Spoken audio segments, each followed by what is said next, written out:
Welcome back to my YouTube channel Kartik Guleria में आपका स्वागत है। तो दोस्तों, आज की जो वीडियो है थंबनेल पर आपने देख लिया होगा कि हिमाचल प्रदेश वन मित्र भर्ती जो आपकी है उससे रिलेटेड आपको पता है इंटरव्यू के ऊपर हम बात करेंगे। डिटेल में बताऊंगा आपको, वीडियो लंबी हो सकती है, आपने एंड तक देखनी है। दोस्तों, इंटरव्यू के क्वेश्चंस पे बात करेंगे और आपको जैसे कि पता है कि हिमाचल प्रदेश वन मित्र भर्ती के फ़िज़िकल्स काफ़ी हो भी चुके हैं और काफ़ी लगे भी हुए हैं। तो 12-15 तारीख तक सभी पूरे हिमाचल में जो है वो यहाँ पे हो जाएंगे। तो आपको पता है कि उसके बाद जो है वो इंटरव्यू कंडक्ट आपका करवाया जाएगा और इंटरव्यू में अगर आपके अच्छे मार्क्स होंगे तो वो आपका जो है वो फैक्टर एक बन सकता है आपके सिलेक्शन का। तो इंटरव्यू इम्पोर्टेंट एस्पेक्ट इसमें रहेगा। तो इंटरव्यू में कैसे प्रश्न पूछे जा सकते हैं, किस प्रकार से क्या रहेगा, तो वो आपको मैं बताऊंगा। और जैसे कि आपको पता है कि आपके जो है वो सबसे पहले आपका आपने अप्लाई किया, फिर आपका फ़िज़िकल हुआ, फिर आपके डॉक्यूमेंट वेरिफिकेशन और इंटरव्यू लिया जाएगा। तो इम्पोर्टेंट बातें बताऊंगा, टिप्स बताऊंगा आपको मैं, किस तरह के क्वेश्चंस आएंगे, किन कैंडिडेट्स को बुलाया जाएगा इंटरव्यू, कितने परसेंटेज वाले कैंडिडेट्स को इंटरव्यू में बुलाया जाएगा और किस प्रकार के प्रश्न पूछे उसमें जा सकते हैं। तो इसके लिए जो है वो कंप्लीट डिटेल वीडियो जो है वो हमारी तरफ से आ जाएगी।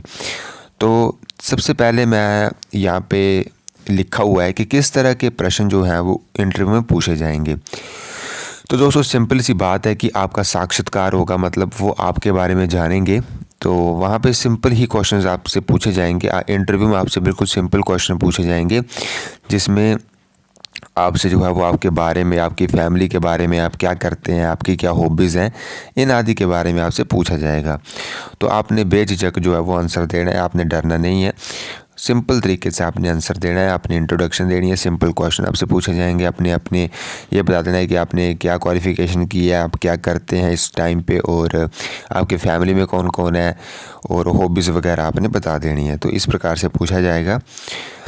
फिर नेक्स्ट जो है वो मैंने यहाँ पे लिखा हुआ है कि इंटरव्यू में 10 में से 10 नंबर कैसे लें। इम्पोर्टेंट टिप्स जो है मैं यहाँ पे लिखी हुई हैं। तो सबसे पहली टिप ये आपको मैं दूंगा कि ज़्यादा से ज़्यादा सच बोले, बनावटी आंसर ना बोले।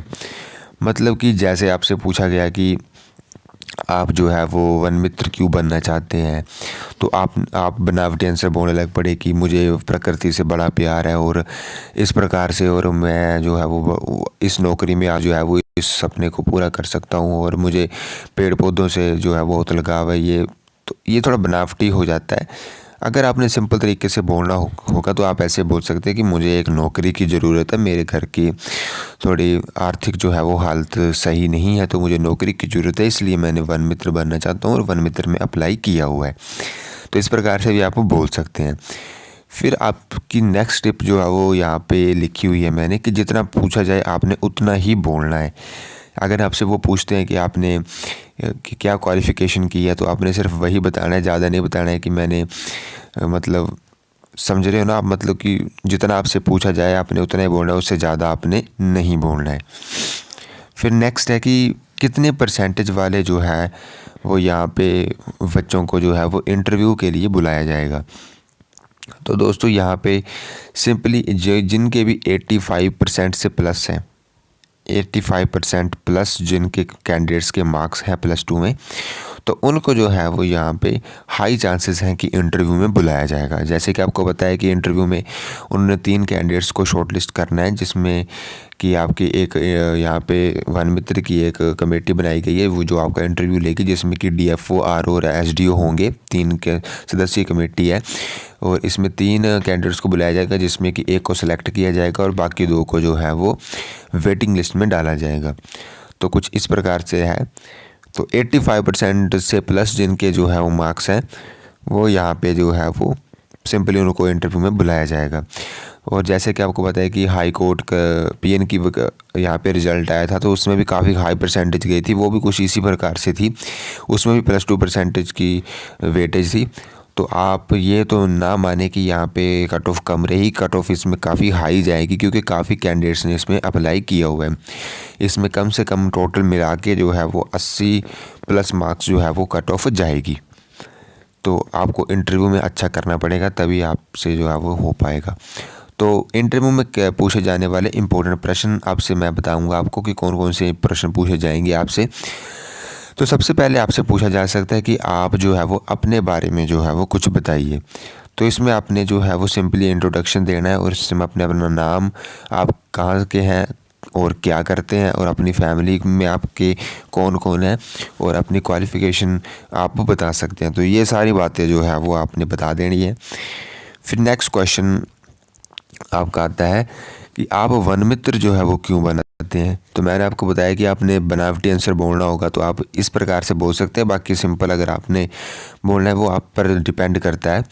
तो यहाँ पे आपने बोलना है कि श्रीमान जी, मुझे वन्य और वन्य जीव प्राणियों से बहुत प्यार है और मेरा बचपन से ही जो है वो सपना रहा है कि मैं जंगल के आसपास रहकर जंगल और जंगली जीवों के लिए कुछ करूं। तो इस नौकरी के माध्यम से मैं अपने इस सपने को पूरा करना चाहता हूं। तो पर्यावरण बचाना मेरी ज़िंदगी का बड़ा उद्देश्य है। तो इस प्रकार से भी आप आंसर बोल सकते हैं, काफ़ी बढ़िया लगेगा। फिर नेक्स्ट आपका आ जाता है कि वन मित्र को क्या काम करने होंगे। ये भी आपसे पूछा जा सकता है कि वन मित्र में आपके क्या क्या काम होंगे। तो सबसे पहला काम होगा कि सार्वजनिक भूमि को अतिक्रमण से बचाना, फिर होगा पेड़ लगाना और अलग अलग मौसम के अनुसार फलों के बीजों का संग्रहण करना, जंगल में आग ना लगने देना, और जंगल में आग लग गई है तो बुझाने में सहयोग करना, और वन माफियाओं से बचने, जंगलों को बचाना।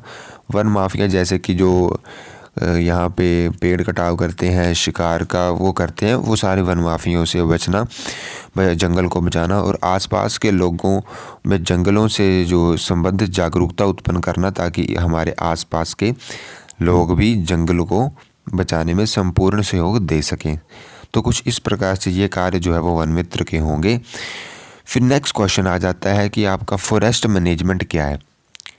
और तो फॉरेस्ट मैनेजमेंट क्या है, तो यहाँ पे आप बोल सकते हैं कि वन प्रबंधन क्या है। तो वन प्रबंधन जो है के तहत वनों की रक्षा के साथ साथ वन लगाना भी शामिल होता है, ताकि इमारती एवं जलवायु जो लकड़ी की आपूर्ति सुनिश्चित हो सके। वनों को रोग, कीट, आग तथा अतिक्रमण से बचाने का दायित्व भी इसी के अंतर्गत आता है, और इसमें आप प्रकृति और इंसानों के बीच बेहतर तालमेल बनाना सीखते हैं।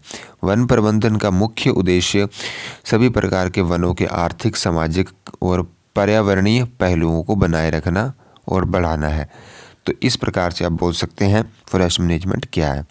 फिर नेक्स्ट क्वेश्चन मैंने कुछ इंपॉर्टेंट क्वेश्चंस लिए हुए हैं जो कि मुझे लगा है कि काफ़ी इम्पोर्टेंट रहेंगे।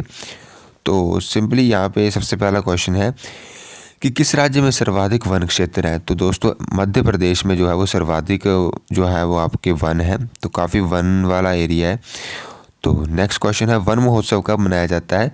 तो दोस्तों वन महोत्सव आपका 1 जुलाई के जो है वो फर्स्ट वीक में मनाया जाता है, जुलाई के प्रथम सप्ताह में मनाया जाता है आपका वन महोत्सव। फिर आपका आता है राष्ट्रीय वन नीति का शुभारंभ कब हुआ। तो 1952 में जो है वो यहाँ पे आपकी राष्ट्रीय वन नीति का शुभारंभ किया गया। फिर नेक्स्ट क्वेश्चन है भारत में जो है वो वनों से संबंधित जो है फ्रेश रिपोर्ट है वो कौन जारी करता है। तो उसकी रिपोर्ट जो है वो भारतीय वन सर्वेक्षण विभाग जो है वो करता है। जो आपकी भारत में फॉरेस्ट से जो फ्रेश रिपोर्ट होती है वो भारतीय वन सर्वेक्षण विभाग जो है वो जारी करता है। फिर नेक्स्ट क्वेश्चन आ जाता है कि भारतीय वन सर्वेक्षण विभाग की स्थापना जो है वो किस वर्ष की गई थी। तो दोस्तों इसका सिंपली आंसर हो जाएगा 1981 में जो है वो यहाँ पे की गई थी। फिर नेक्स्ट क्वेश्चन, भारत में जो है वो सबसे ज़्यादा चंदन की लकड़ी के वन कहाँ पे पाए जाते हैं। तो इसका सिंपली आंसर हो जाएगा कर्नाटक। कर्नाटक में जो है वो दोस्तों यहाँ पे चंदन की लकड़ी के सर्वाधिक वन जो है वो पाए जाते हैं। और सबसे कम वन भारत में कहाँ पे, किस राज्य में पाए जाते हैं। तो हरियाणा में सबसे कम वन जो है वो यहाँ पे पाए जाते हैं। तो हरियाणा इसका राइट आंसर हो जाएगा। फिर आपका आ जाता है कि केंद्र सरकार द्वारा जो नई वन नीति की घोषणा किस वर्ष में की गई थी। तो दोस्तों केंद्र सरकार द्वारा, सेंट्रल गवर्नमेंट के द्वारा जो न्यू फॉरेस्ट वो थी नीति थी वो 1988 में जो है वो यहाँ पे उसकी जो है वो घोषणा की गई थी। तो 1988 इसका जो है वो राइट आंसर हो जाएगा। बाकी यहाँ पे लास्ट में मैंने लिखा हुआ है कि read the HP GK book, question HP GK से भी पूछे जाएंगे प्रश्न। तो दोस्तों हिमाचल प्रदेश इंटरव्यू है आपका, तो वहाँ पे यूजुअल सी बात है कि हिमाचल प्रदेश जीके के भी क्वेश्चन आपसे पूछे जा सकते हैं। तो आपने जो है वो हिमाचल प्रदेश जीके को भी पढ़ लेना है। थोड़ा सिंपल तरीके से हिमाचल के बारे में पढ़ लेना है, अपनी डिस्ट्रिक्ट के बारे में पढ़ लेना है, जहां आपका इंटरव्यू होगा तो उसके बारे में आपने पढ़ लेना है। वहां से भी क्वेश्चंस वहां पे पूछे जा सकते हैं। तो कुछ इस प्रकार से इंटरव्यू की तैयारी आपने करनी है। अगर आपको ये PDF चाहिए होगी तो लिंक आपको डिस्क्रिप्शन में मिल जाएगा, वहाँ से डाउनलोड कर सकते हैं आप, या फिर हमारे व्हाट्सएप ग्रुप में ज्वाइन हो सकते हैं, वहाँ से मिल जाएगी। तो इस प्रकार से इंटरव्यू की आपने तैयारी करनी है और 10 में से 10 नंबर आपने लेने हैं, तभी आपका सिलेक्शन जो है वो सुनिश्चित यहाँ पे वन मित्र में हो पाएगा। तो यही आपको आज की इस वीडियो में बताना था। Thank you for watching.